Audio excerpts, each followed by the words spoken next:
Hello, friends. This is Cvent Demystify, brought to you by 3Fun Events, and I'm your host, Anca. On today's episode, I have Dan Berger, an American Israeli entrepreneur and investor, the founder and former CEO of Social Tables. And if you've been one day in events, you've heard and most likely used Social Tables for your events, which he sold to Cvent in October of 2018. Prior to Social Tables, Dan worked in management consulting and served as a member of Congress.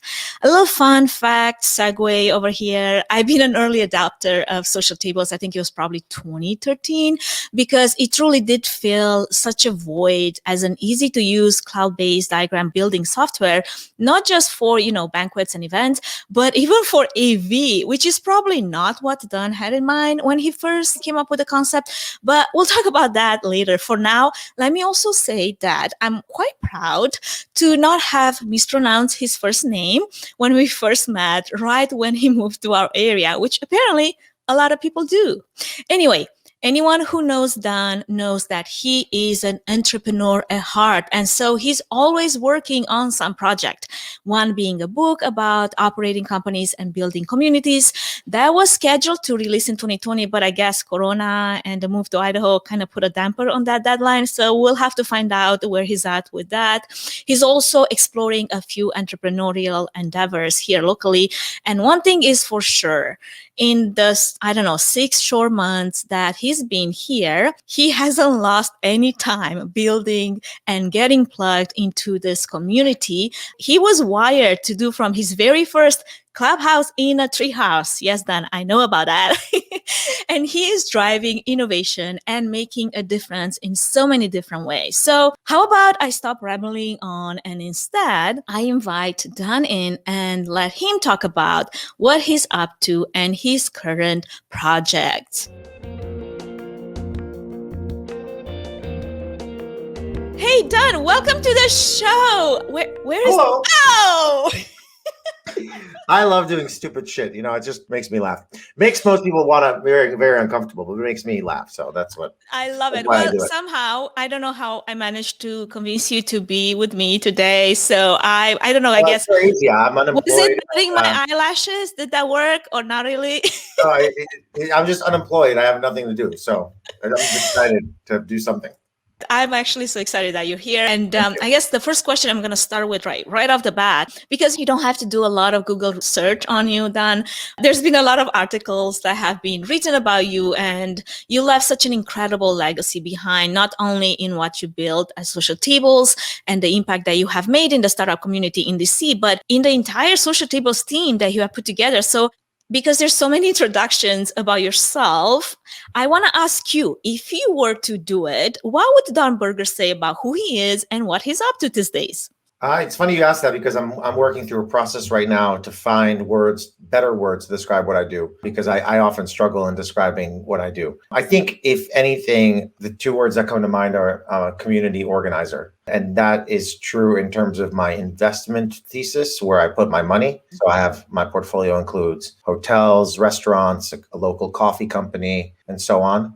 Those are community-centric products. Social Tables was kind of a meta company at doing that. I mean, it was event software, and events are really communities. So, and I love bringing people together. So whether it's my backyard that I'm currently looking at and the entrepreneur events that I host here, or whether it's being the co-chair of Boise Entrepreneur Week, it's all related to community organizing. Or building a treehouse to have host something up there. It all started when I was a kid, and my mom found a what do you call the thing that pellet? What is it called? A pallet. Yeah. So a pallet. I think it's a pallet. So she hammered that to a tree. My mom built me a treehouse, and that's amazing. First hosting friends in my own little hotel room, I guess, or something. I love it. No, I bet probably people were wondering what's happening over there. Yeah, just some kids drinking chocolate milk and eating pretzels. I love it. That's awesome. Well, here's a quote that I've abused in the last week or so because it was so awesome.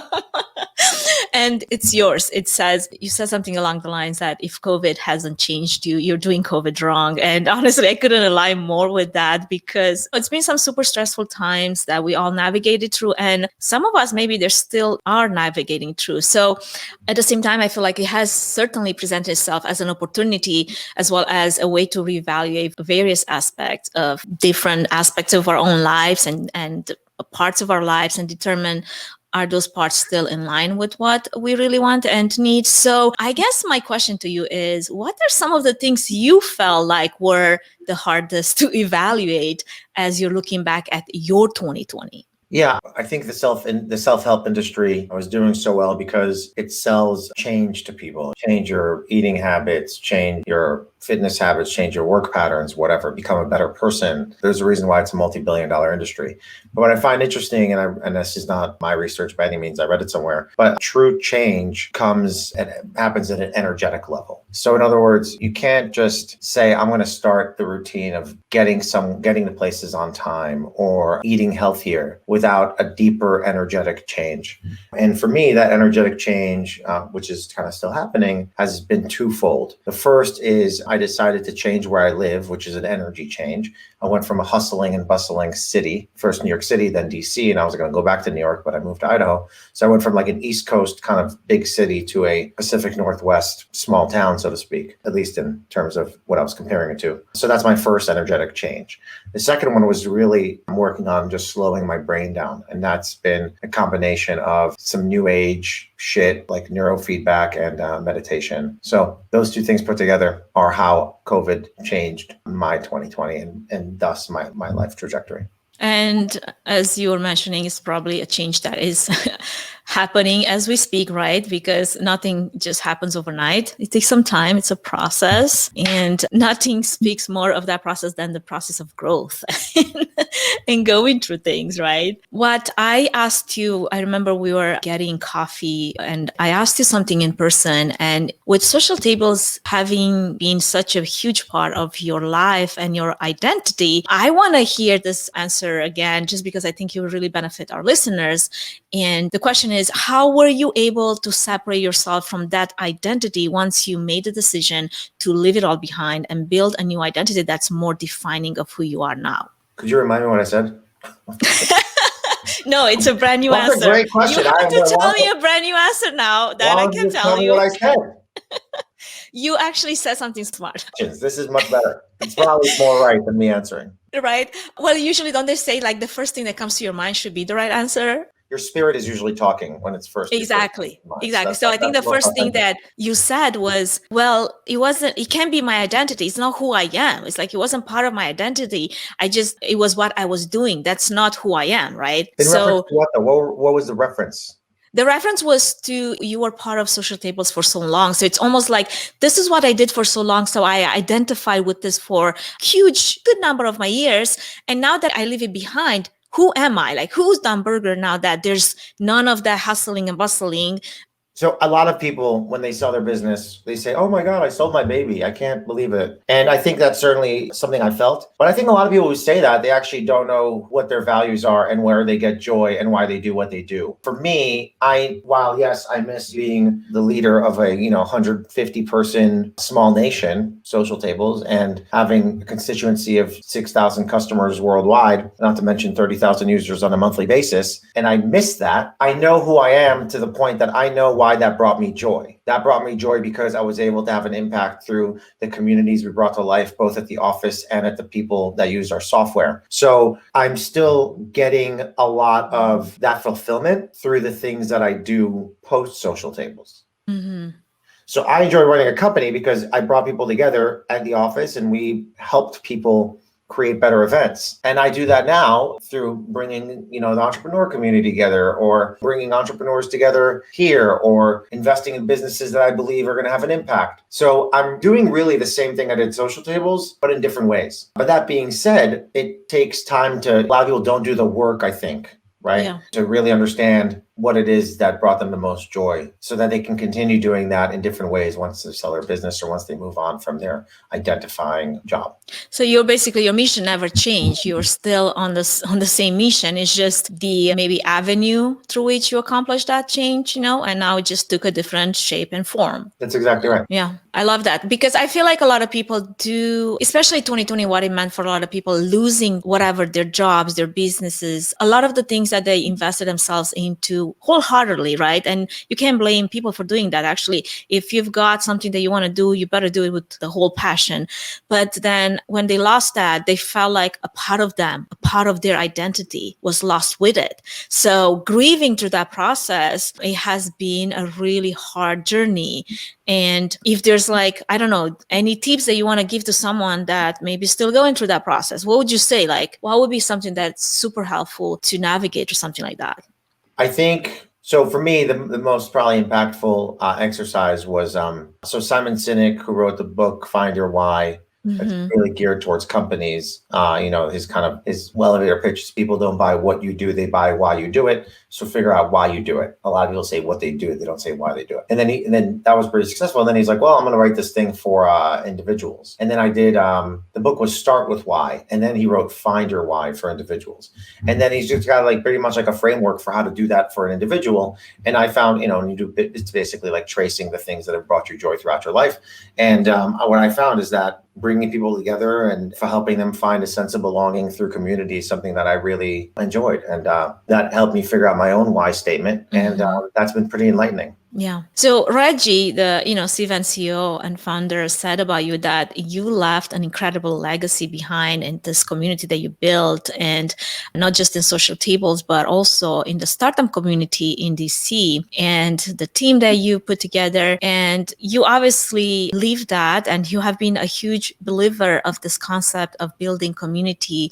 And that seems to have been your why for creating communities that give people a stronger sense of belonging. So I guess, how does one build this type of incredible legacy, and what are some of the secrets that people should know about or follow? And because we're talking so much about community, especially in this hybrid new reality of events. Yeah, I think the truth is there are really no secrets. I mean, the key is to just do what you're doing publicly, transparently, with accountability. I think it's just about laying out the process for building a community and the values that the community will have, just very openly and transparently. So I think at social tables, what I now realize I did well, I didn't realize I was doing well at the time, was be very thoughtful and deliberate about how we built the culture that we had. And by the way, I don't think that playbook applies in a post-COVID world. So I don't think there are any secrets. But my point is that, what we did is very simple. I would just kind of like put myself out there. I said, this is what I believe. And then we had and I talk about this as public, like how we created our company's values. It was open-ended. We said, what values do you want this company to have for the first 20 employees? Everybody wrote some values down on Post-its. We kind of went through a process of bringing that together.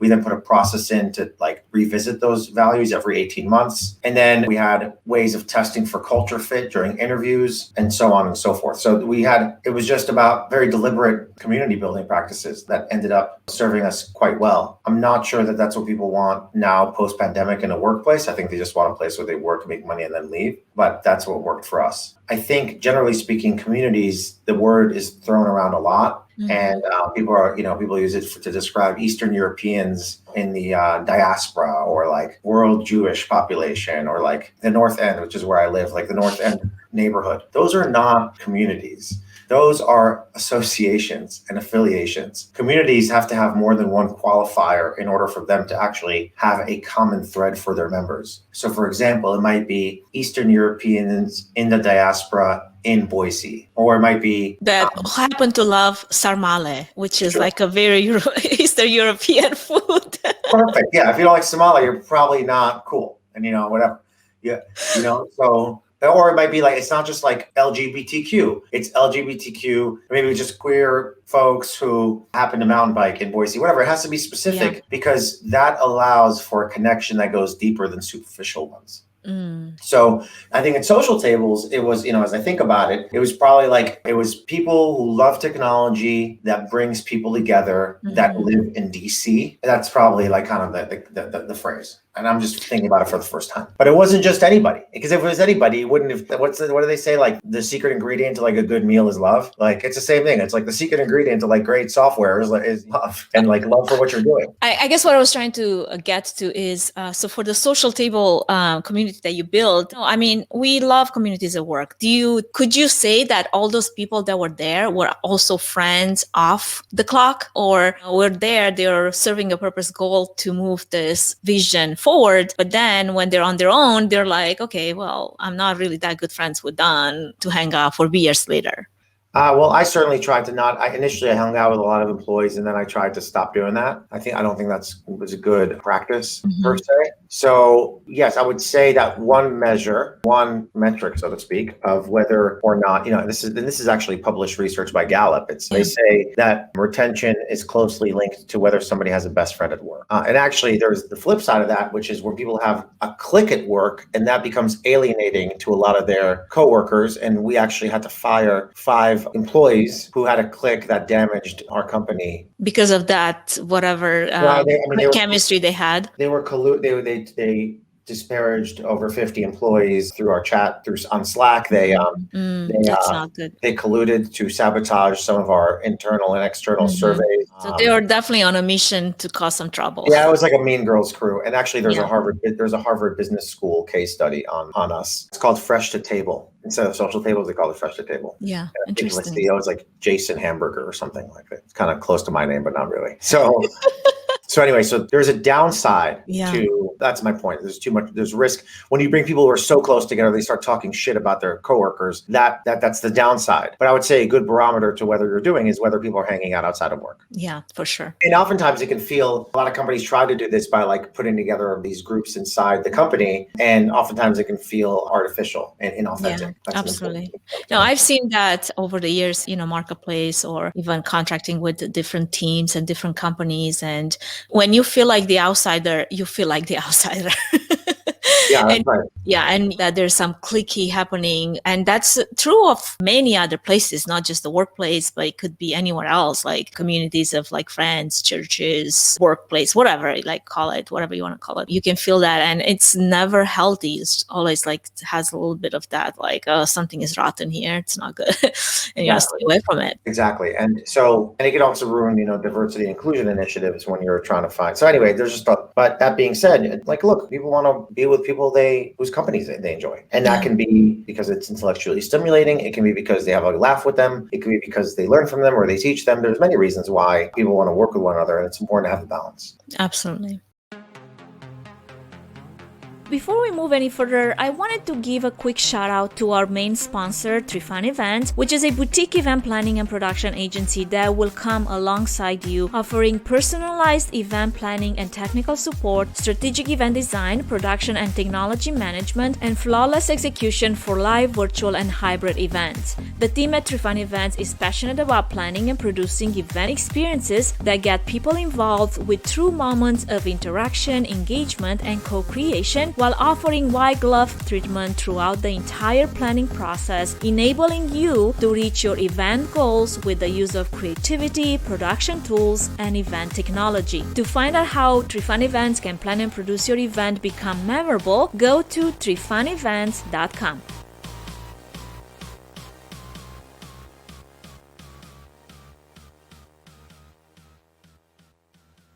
Now, let me segue this conversation into something that I would love to touch on today. This is something based on some of previous conversations I've had with other event professionals. And it's funny that some of the research says that a significant chunk of event professionals, I think it's a little bit over 30%, as we move into this new era of hybrid events, they don't really have a crystal clear idea of what a hybrid event actually is. And there's a little bit of confusion around the definition and the structure of this model. And I guess my question to you is, what is a hybrid event? What does it have to begin with, in your own words? And is there value in delivering this type of hybrid event model moving forward as the industry has to move forward? Because, we don't live in the past. Yeah, so let's take your question in segments. So the first one is, what is a hybrid event? A hybrid event is an event that is simultaneously available for participation. I didn't say attendance, participation to both an online and an offline audience at the same time. The way to measure whether your hybrid event is real or not, if it's not real, it's just a live streamed live event, is to see whether your audience segments, online and offline, adding value to the other segment. In other words, if offline participants are learning, collaborating, interacting with the offline ones and vice versa. So it's like a 1 + 1 = 3. Online audiences interact with offline audiences and offline audiences interact with online audiences. And right now there's a silo, right? People online are just in chat rooms screaming or asking questions or just watching, kind of like lurkers, while the offline people are having all the fun. So the real challenge or the real opportunity, I should say, for next generation of event tech technology is how do you seamlessly integrate online and offline audiences so they can add value to one another. So basically, it's safe to assume that for a successful hybrid model to be successful is you have to add value regardless which part of the segment you're Correct. partaking in. Right. And how do we deliver this in a way that that value is added and created in this hybrid event model? Well, I think it requires a significant investment in offline technology like screens and digital assets and whatnot. So, for example, having screens that are not just showing the stage and not just showing the presentation, but also showing the online interaction, the upvoted questions, a way for the in-person questions to be transcribed to, they have to be put in the same format. So if you're trying to upvote audience participation, you need to be able to kind of translate it into the same digital question. So if I'm asking in this mic, it has to be transcribed in real time through live captioning, so the offline audience can upvote and vice versa. A way to create meeting rooms that have for one-on-one appointments where I can interact with a digital screen where there's somebody there on the other end. Those are just two examples of ways to do that. But it requires a tremendous amount of integration and a lot of offline technology, money, people. It's not easy. So you think that this experience technically is going to be pretty difficult to be created on a lower budget, event? Yes. And that makes sense because think about it. Apart from the fact that there's just a heavy cost, you're basically opening up your distribution to a global audience, whether it's your speakers, your sponsors, your vendors, or your participants. They're available to you from every corner of the world. And it's an investment in a future event because it provides value, immediate value, to people who may not be able to attend live at first, right? Virtual audiences are leads for future live audiences. And you just need to take a multi-year approach to evaluating the true revenue you can generate by doing hybrid. So you have to have a really strong why for doing that in the first place to justify the higher cost of production, of integration, and of all the things that go into making it a successful experience for both audiences, because you don't want to treat the different segments as different people and not bring value, right? Correct. So let's just take a smaller event then. Someone that's like, hey, we still want to do this. Like there's lots of fundraisers and corporate events out there that they're looking at the third quarter of 2021. And they're like, well, we've done this virtual thing. It was fun, but now we really want to get in person, like maybe in a smaller capacity, smaller numbers, but still, expand to reach a wider audience, whatever that audience is. Will they be able to create this experience on a lower budget if they don't have that type of budget that most larger events would have? Yeah, the way to do that would be to choose the one category. It's most important. Yeah. So nonprofit fundraisers, they're like, well, we want to fundraise. I would actually not start with fundraising. I'd start with something else. Maybe it's impact, maybe it's storytelling, maybe it's the volunteer component, whatever it is. I would not start with the fundraise because that's like obvious and like feels exploitative. Yeah, exploitative a little bit, and just kind of start translating to hybrid piece by piece, kind of doing it bite size. So this other question that I have, because it has to do with, the entrepreneur in you, as you look at this hybrid event model from a business point of view, what does that look like from a business point of view? It's super exciting. There's opportunities. So look, I think hybrid, virtual, and then hybrid, I think are exciting because if you have a virtual event, and by the way, we've been doing virtual events for 2 decades. The webinar. Yeah, it wasn't 2020 for sure. Exactly. The webinar has been a virtual event. And I've been on Zoom meetings before 2020. Before people knew the name of Zoom, like what's that? I was on Skype and there's been chat rooms and whatever. So anyway, that being said, so virtual opens up an opportunity to truly track the attendee experience and measure the interactions at every point. A live event is really a leaky bucket for marketers. You don't know what people are looking at. You don't know where people are going. You don't know what's going. You lose people left and right. You make assumptions. You rely on surveys. They're just not reliable. The app is probably the best thing to do to understand some user behavior, but a lot of people don't download the apps. It's between 30 and 70%, right, depending on the audience. So I don't think that I'm excited about virtual because it actually owns the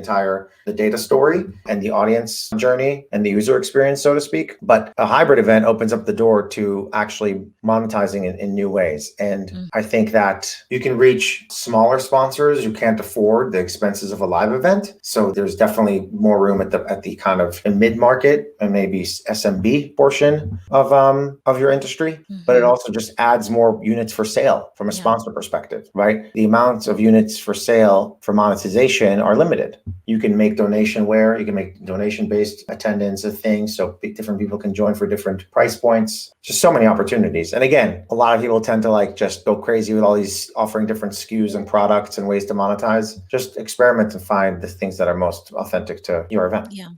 It's funny because you mentioned something that goes kind of like against the current when it comes to sponsorships and opportunities for sponsorships with virtual and hybrid events, because a lot of event professionals don't realize what a great opportunity that is just because of this data that now is available to be used in your advantage.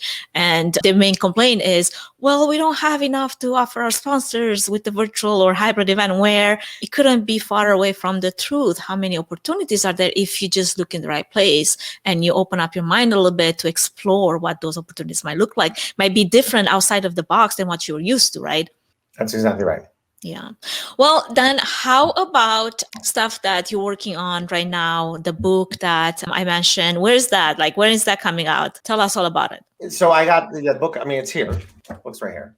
Okay. Finished writing the draft, working with the team to finalize it, hoping this summer. I'm really trying to find a way to integrate some of my thoughts on events and hospitality into the story of social tables, which sounds obvious, but it's not. So anyway, that's the inside baseball. I got the book coming out. I don't spend a lot of time on it because it's kind of out of my hands now. I spend most of my time talking to entrepreneurs, investing in interesting opportunities. I've put $250,000 worth of money into work in Idaho just over the past 6 months, 4 different businesses. So yeah, I'm investing in other entrepreneurs. I'm investing in myself, giving myself a lot of space to think and slow down, which I spoke about earlier. That's helpful to me. I'm excited for my friends to start coming to Idaho to see where I now live. Excited to start traveling again. Nothing really big to announce other than obviously co-chairing Boise Entrepreneur Week. We initially were it was called Boise Startup Week for the last 6 years. And the team, the 3 co-chairs, I'm one of them, just decided to rename it in order to increase the tent size. So Boise Entrepreneur Week is the week of October 18th, and super excited to co-chair that and expecting about 4,000 people. That's exciting. I'm excited about that just because I happen to be in the area. Yeah, you're an entrepreneur. And be a tiny entrepreneur that would love to partake in that and learn from other bigger entrepreneurs that have lots of stories to tell and share.